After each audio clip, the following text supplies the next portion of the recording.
It's time for the Big Mountain Week 5 Power Rankings.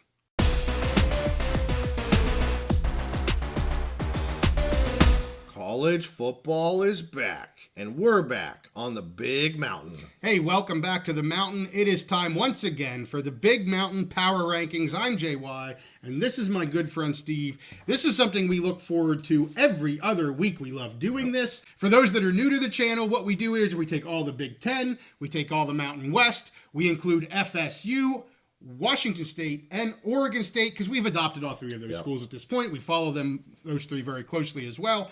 But we're a Big Ten and Mountain West centric channel. We put them all together. That's 33 teams, and we power rank those suckers every other week. So we love doing this. Have some movement, of course. And we're going to start from the bottom and work our way up. So we're going to go from 21 through 33. And here's what we got, Steve. My beloved Wyoming Cowboys at the bottom of the barrel here at 33rd. Working our way up, we have San Diego State, who had an off week in week 4.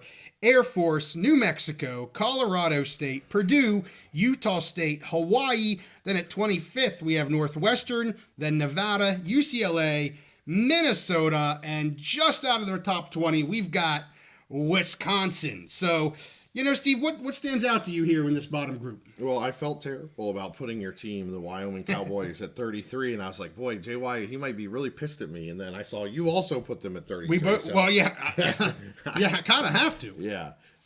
So that alleviated my concern there. Yep. And, you know, for me, it's a little tricky here. Really what's tricky, what stands out is where do you zipper in, you know, the bottom of the Mountain West or the bottom of the Big Ten. And that's always, so I like the way we do this and we approach it with the rankings. Yeah. But, I mean, all of these teams, well, no matter what order you put them in, they all have some fatal flaws for this year. For sure. That have shown their head through the first third of the season. Yeah, I think the two that we probably disagreed on the most here, Wisconsin, you had in your top 20, you had them at 17th. I actually had them all the way down at 25th. They just haven't showed me anything, but I agree. It's hard to figure out how to zipper some of these teams in here, so that's why you have some of that. The other teams that we were pretty dramatically different on, Nevada, I had them all the way up in 21st. You had them all the way down in 27th. And while I know their win-loss record doesn't look great, they are completely outperforming. I think they are clearly right in the mid-level part of the Mountain West here for me.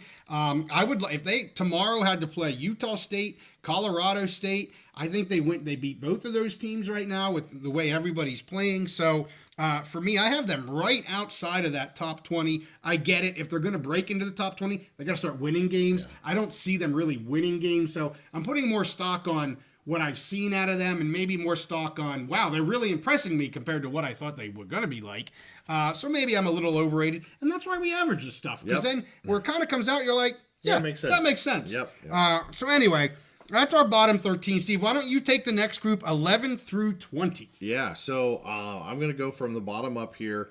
We got Michigan State at 19. We both were right there. Having them at 19, the way it averages out, they come out to 20. Right. But I think that makes a lot of sense. Right there with Maryland, we have them right behind Maryland, which I think is kind of funny because I believe that Michigan State ended up beating Maryland in one of the games. But when they average out, that's how it goes. True. And then you have Washington. You have San Jose State, which you had a good bit higher than me. You had them at 15. I had them at 21. We average out 17, which makes sense. Yep. The thing with San Jose State is they have such a great offense, but not so much on the defensive side. Right. So it's hard to figure out. But boy, any team they play has to be, as Wazoo just found out, every team they play has got to be ready to score some points to keep up with that Nash and Gash offense. Yeah. And then Florida State, you know, we got that right there at 16. They finally got their first win against Cal. And I picked them to win. That was a good pick for us this last week. Yep. But, you know, they're starting, 1-3 on the season. Just kind of hard to figure out. I mean, talent-wise, you'd figure they should be higher on this list. Right. But just the way they've performed. And then Oregon State, who's had a solid season. They got a good win over Purdue this week, just destroyed Purdue.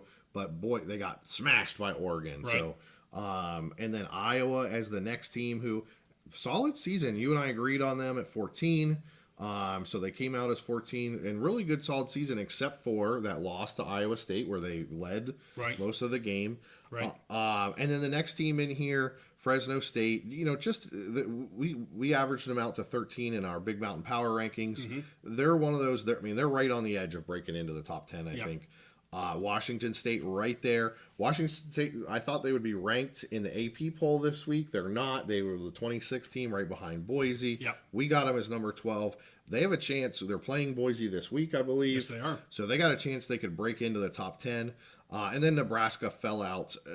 They had the loss to Illinois. They're still a good team. I'm high on them. They can easily get back into the top 10, but you had to put them behind Illinois because Illinois just came into their place and handed them an L. Absolutely. So a couple teams I want to talk about here, Stephen, and the Maryland-Michigan State, they actually averaged to 19. Okay. But we have a tiebreaker. Yeah. And so I listed Maryland as 19 and Michigan State 20. But when you average the scores, we had them tied. Same. Yeah. So, okay, I guess maybe the tiebreaker should have been head-to-head. But, whatever. Yeah. It's okay. So, either way, 19 and 20, what do you freaking do? The one, you mentioned San Jose State. So, differences here. I had them at 15th, you had them at 21st, and the one right below them, Washington, you had at 16th, I had them at 22nd. So, you're much higher on Washington than I was. I don't give them a ton of credit thus far. I think Washington State is absolutely the better team than Washington. Obviously, we saw that.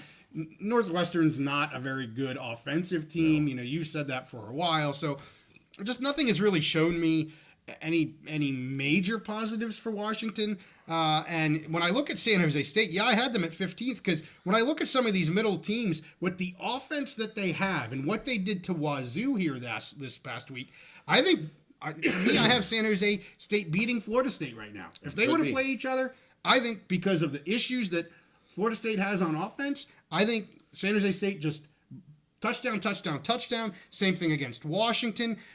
Possibly same thing against Oregon State. So I had no issue having San Jose State so high. I'm just so impressed with this team. Maybe that's a little bit of Mountain West bias on my part. Again, that's why this averaging really helps us in some of this.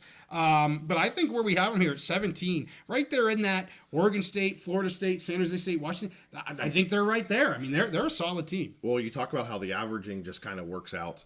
And it really does because we have San Jose State at 17, Washington at 18. Both of them just had close losses to Washington State, who we got at 12. Yes. So it just kind of worked out. That's right. Good point. Yeah, and then Fresno State, I'll just point them out. I had them all the way up to 11th. You had them at 15th. A little bit of a disparity there, and difference of 4. We have them here sitting at 13 again, just out of the top 10. They have huge games coming up. They play UNLV, a team we're going to get to in our top 10. At UNLV, that's going to propel one of these two schools, UNLV or Fresno, up this board. We'll see who that is when we do our Week 7 power rankings. But right now, after these games, Fresno State sitting at 13. And I think all of that we just talked about really shows you there's a group of like 5, 6, maybe 7 teams that are just outside the top 10 that are really chomping that they could get up there in the top 10. So let's get through 6 through 10 here, Steve, and then I'll let you take the tippy top of our power rankings. Here sitting at 10th, the team we just talked about, UNLV, into the top 10. I think rightfully so. Very good team coming off of a bye here in week 4. They've got 2 huge games coming up against Fresno State and then against Syracuse, both at home. Then at 9, we have Illinois. Boise sits at 8th. Indiana at 7th. And Rutgers, probably a surprise to many, at 6th, just out of the top 5 here. Steve, you and I disagree by 4 on Boise. I had them all the way up at 6th. You had them at 10th. You actually had UNLV just ahead of Boise right now. I have no reason to be down on the Broncos until they give me a reason to be down on the Broncos. Very close to Oregon. I think where we have them here at 8th is great. I'm glad UNLV's in the top 10. And I just said that UNLV Fresno game is going to be massive here in week 5. So what do you think about your Big Ten teams? Yeah, well, I'll say before I even comment on the Big Ten teams, okay, I'll comment on the 2, UNLV and Boise. To me, very similar. It's really hard. UNLV just has the resume. I mean, They do. They have one of the best resumes, and this isn't necessarily supposed to be about resumes. It's more about who do we think would beat each other, and I have no idea between those two. Right. Like if on a neutral field, I think it's a pick'em game, and I just kind of had to go with UNLV with that better resume. I think they have one of the better resumes in the country. But yes. Boise has Genty for Heisman. They do. Genty for Heisman. So anyway. Yeah, one of the top players in the country. And then, so the 3 Big Ten teams we're talking about are teams that were kind of overlooked in Rutgers, Indiana, and Illinois. I'd say all 3 were not just kind of overlooked, right. massively overlooked right. by Vegas and by the experts. 3 teams I've been high on all season. Yep. They just keep putting together wins. Illinois just had a huge win at Nebraska. Indiana is 4-0. Absolutely amazing. Rutgers also 4-0, just got a big road win. So all 3 of those are just they're Big Ten teams that were overlooked that are moving on up. Yeah, and you see Illinois was here at 9th. We had Nebraska at 11th. That was a very close game. They're very similar types of teams. It would make sense we have them somewhat close, but obviously Illinois getting that nod here into our top 10. So Steve, you want to talk about our top 5? Let's go for it. Let's go. So I'm gonna start with 4 and 5. Michigan and USC, 2 teams we just saw play this week. Yep. USC traveled into Michigan. They were the favorites into the Big House in Ann Arbor, and they lost a close game to Michigan. Michigan showed they're still. Both of us thought Michigan was going to be dropping out of this top pack of teams, and Michigan said we're not ready to do that yet. Yeah. They had a great running game, great defense. Will Johnson pick 6. Mullings went off in total beast mode. Right. But USC, they stayed in the game in a tough environment. Every time that Michigan would punch them in the mouth, they got up off the mat. Miller Moss would, touchdown drive after touchdown drive, just staying in the game.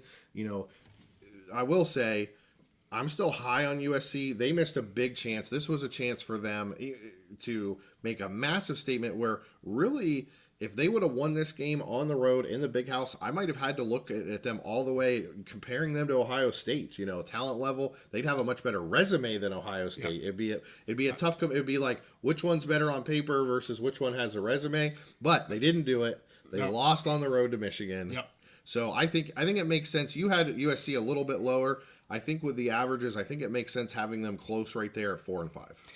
If USC wins that game, they're number 2 for me. Right. They wouldn't be number 1. I said last time we did this, Ohio State is my number 1 until they lose, and they lose their number 1 seed. I don't have anybody overtaking them just because they had a better win. Yeah. Not going to happen for me, but I absolutely, if USC would have gone into the Big House and beaten Michigan, they are my number 2, but they didn't. Yeah. So I had to give them a little knock. I had them at 7. So the next 2 teams here, to me, they're both of them. So we'll spoil it at the end. We'll spoil it now. Ohio State, we still have at number 1. Yep. Both you and I, we've basically agreed that until they get knocked off, they're staying at number 1.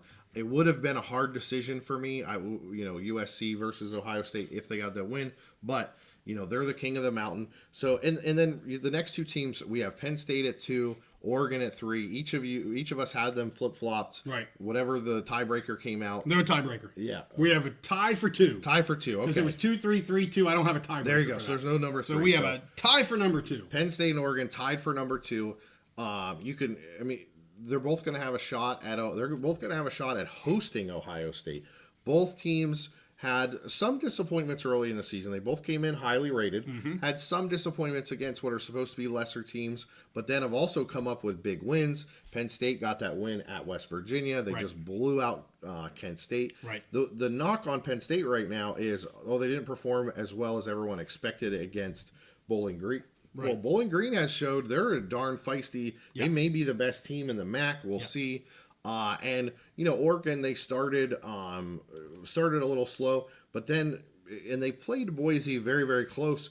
Well, Boise might be a G5 team, but they might be the best G5 team in the country and a ranked team. And so to me, I don't really think you should hold that against Oregon too much. Right. To me, that's a huge win over Boise. So I'm not knocking that either. And I just have both of these as being very close to each other, and they're not going to get it. They're not going to play each other. So the only way we're going to be able to figure this out is when they each host Ohio State, who does better. And maybe these two, if they both knock off Ohio State, will end up playing in the Big Ten championship. They could, and let's look at Oregon, and because I had Oregon at 2. First of all, I go back to my preseason on the team that I had as the better team, and that was Oregon. And there hasn't been anything. Yes, there's been some ups and downs on both sides, but there hasn't really been anything to change my mind on that. I think them being tied for 2 here is fine. I don't have an issue with that.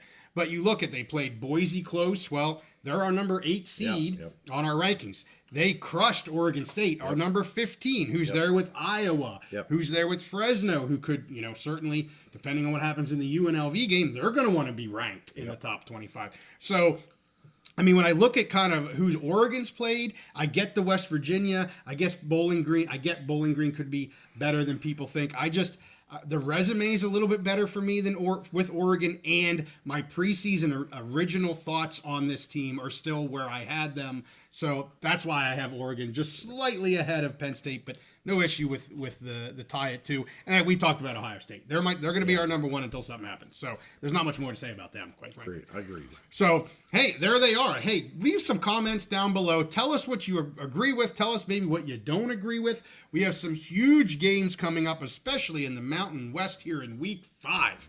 We've got Boise State versus Wazoo. We've got UNLV versus Fresno State. And Steve, you mentioned to me with Memphis losing here in Week 4 and Northern Illinois, right, losing as well, which I never thought they should have been ranked. That was great they beat Notre Dame, but people, Johnny-come-latelys on this AP poll. But anyway, but the Memphis thing is a huge deal. Liberty's had some close games here recently. Yeah, they're still undefeated, but teams are playing them close. They have some difficult games still coming up. I don't think they should even be. The schedules is just completely different, but I have to bring them up because everybody talks about it. But some big things here. Big games coming up here for Boise. Anxious to see what this looks like here in 2 more weeks. So check us back in 2 weeks. We'll redo this and see where things are at. With that, make sure you give this a like and subscribe if you like our content. We'll see you next time on the Big Mountain.